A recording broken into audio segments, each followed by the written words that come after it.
Alright, what's up guys? I'm gonna hop right into this topic here.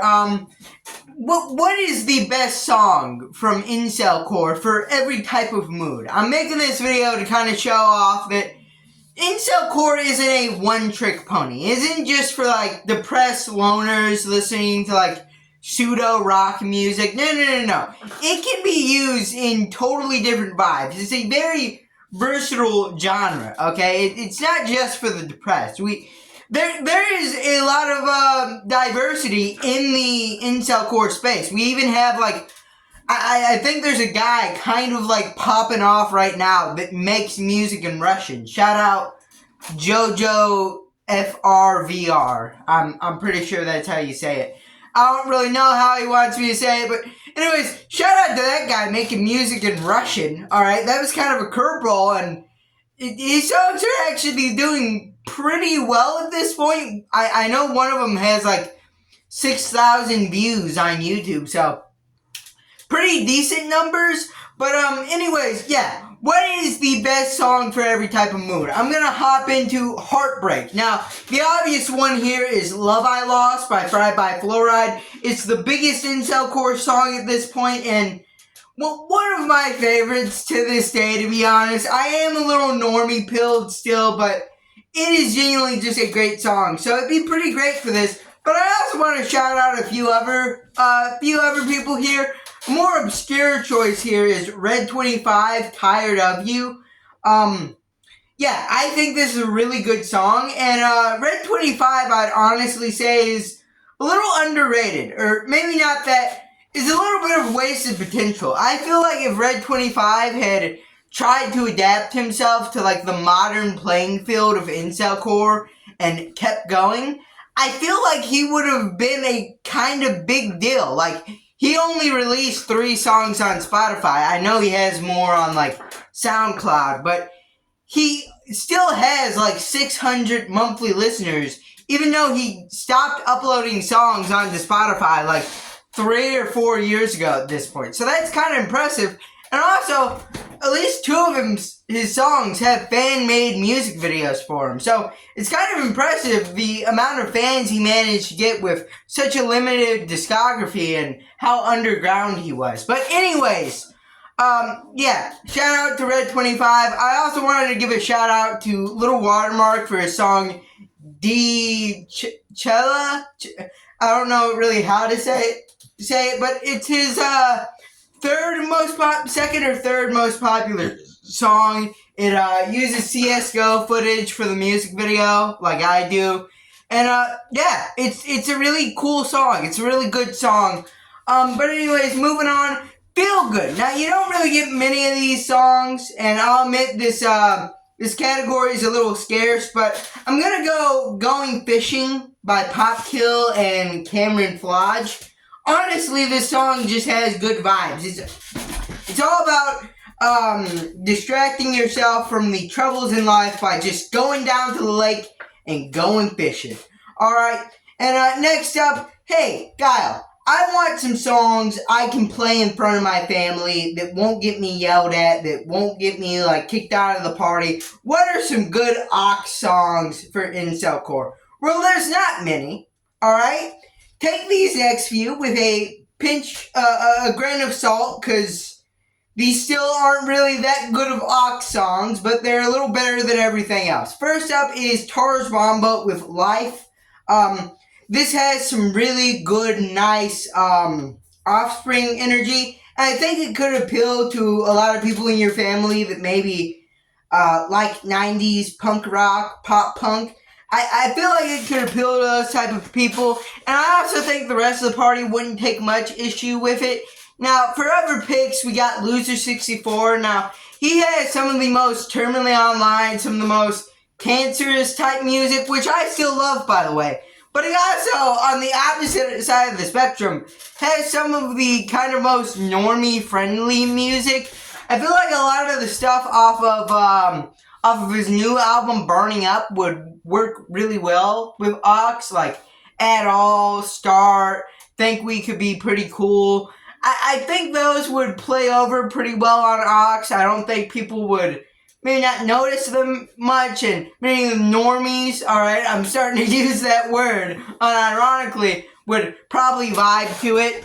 But anyways, next up, the gym, alright? We're hitting the gym, we're going through total twink death. What are the songs that are going to be our soundtrack to this? Well, I think one could probably be Brain Soup by Crusher Socks. Now, the song is about being stressed out and all of this stuff, but it just has such like it just has force. It just has force behind it. It has pace behind this song. It's probably one of the fastest incelcore songs, at least the beat is.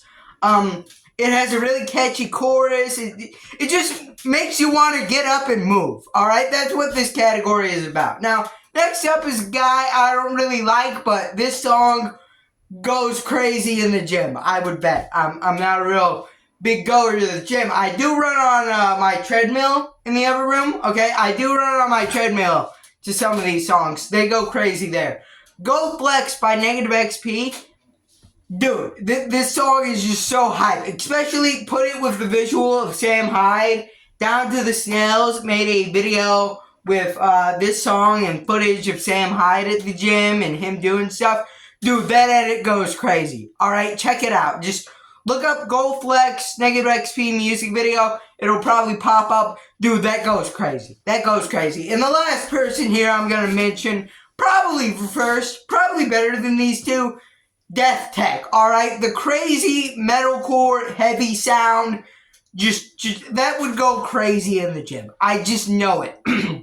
I had a little bit of a deeper voice there for a while. You notice that? Anyways, yeah. His heavy metalcore type music goes crazy in the gym, especially his new songs with the boom, like the really heavy beat drop. Dude, that would go crazy. Like the joke's not funny when you're the punchline. All of his stuff goes crazy hard, bro. And with that, I've officially ran out of things to say, because I don't script these videos and I forget a lot of what I want to put in them. I guess fifth category bonus here. Falling in love. Alright, you fell in love. What is your soundtrack? My Little Pony by Fried by Fluoride. That's the only song I can think of. Whoa. Anyways, I wanted to kind of do some house cleaning here, because there's been some recent stuff going on in my comment sections. Firstly, we may have gotten our second endorsement from an incelcore artist. And I say maybe, because I'm a little sketched out by this. Cold Winter commented on my video, and he basically said that I made a good video, which firstly, thank you. And secondly, he admitted that I was right about his first song,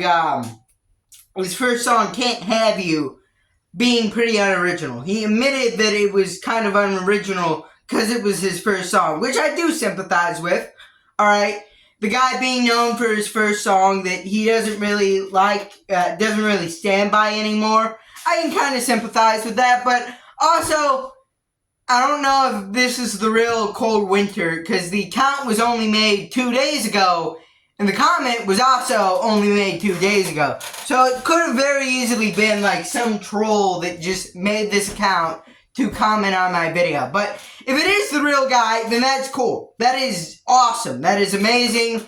I really like a lot of Cold Winter stuff. I may not be the biggest #1 Cold Winters fan, but I definitely like a lot of his songs. Now, second thing is NWO. Alright, New World Order. Somebody commented on my video saying New World Order was a compilation album with a completely all-star cast. Alright, we got Heartbreaker, Loser 64, Blah, Retarded, and a bunch of other people I probably forgot. I think Crust Socks is there too.